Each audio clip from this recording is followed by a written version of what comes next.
बढ़ लेते हैं आगे। एक और इंटरेस्टिंग रिपोर्ट या फिर एक डेटा पॉइंट हमारे साथ कुणाल शेयर कर रहे हैं इंडिया विक्स को लेकर। इंडिया विक्स हम लगातार देख रहे हैं ऊपर जा रहा है, और अगर ये ऊपर जाता है और अनकंफर्टेबल लेवल्स पे होता है तो बाजार में इसका क्या इम्पैक्ट होता है, या फिर हिस्टोरिकली विक्स ने किस तरह से रिएक्ट किया है, इस पर एक बार बात कर लेते हैं। डॉलर इंडेक्स पे भी बात कर रहे हैं हमारे साथ कुणाल। इनफैक्ट कुणाल, क्या डेटा पॉइंट लेकर आए हैं आप?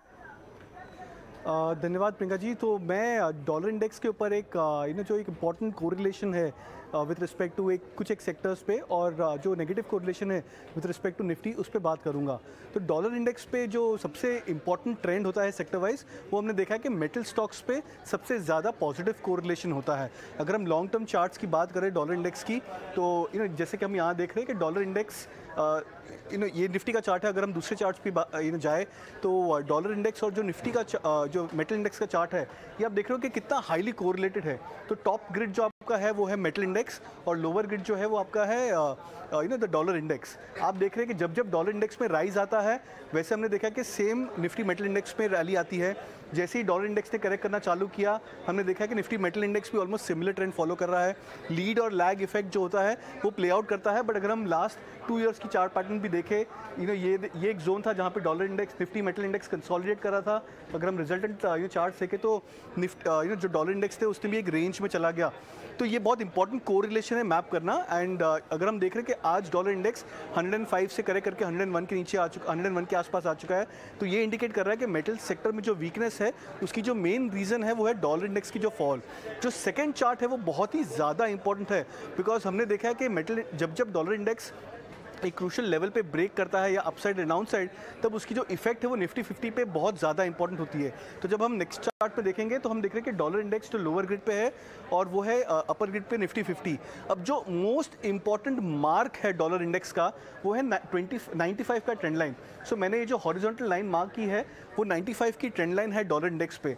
अगर हम देखें तो 2020 के आसपास जब डॉलर इंडेक्स 95 के ऊपर था, तब हमने देखा कि निफ्टी में कितनी ज़्यादा ज़ोर से एक करेक्शन आई थी।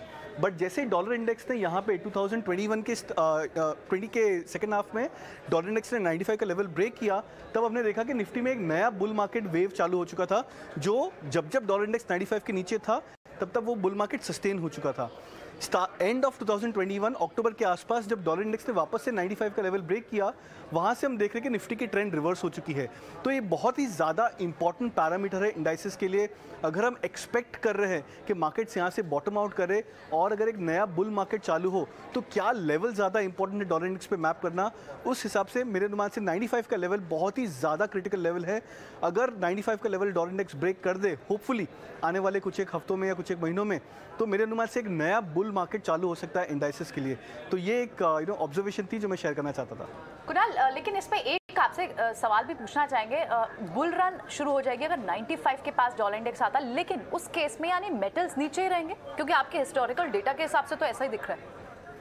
तो मेटल स्टॉक्स अंडर परफॉर्म करेंगे वो एक जोन में। जनरली जब नया बुल मार्केट स्टार्ट होता है तब हम देखते हैं कि सेक्टर्स मूव करते हैं फेजेस में।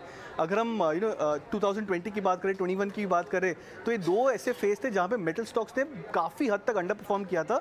बट एक ऐसा जोन आ गया था जब मेटल स्टॉक्स में, तो अगर ये जो मैंने मार्क किया है रेड जोन, तो रेड जोन में अगर आप देख रहे हैं कि डॉलर इंडेक्स यहाँ से करेक्ट कर रहा है, बट मेटल इंडेक्स वहाँ से रैली कर चुका था। तो ये एक नेगेटिव कोरिलेशन का फेज था। तो ऐसा एक नेगेटिव कोरिलेशन का फेज भी आता है जिसमें मेटल इंडेक्स होपफुली रैली करे, बट डॉलर इंडेक्स फिर भी अपने करेक्शन जोन में आ जाए।